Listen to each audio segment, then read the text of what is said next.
சமையலறையில் பெண்கள் செய்யக்கூடாதவை. காலையில் எழுந்ததும் சமையலறையில் சென்றதும் பெண்கள் முதலில் புளியை கையால் தொடவே கூடாது. புளியை முதலில் தொட்டால் ஐஸ்வர்யம் குறையும்.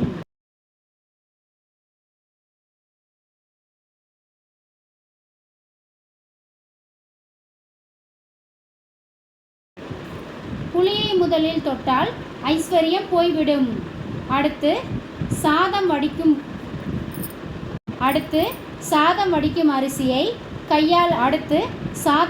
அரிசியை கையால் எடுக்கக்கூடாது. அரிசியை படியால் எடுப்பதால் வீட்டில் ஐஸ்வர்யம் பெருகும்.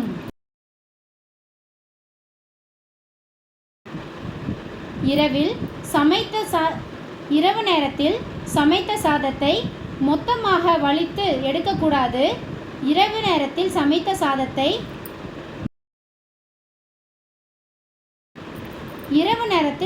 சாதத்தை மொத்தமாக வலித்து எடுக்கக்கூடாது.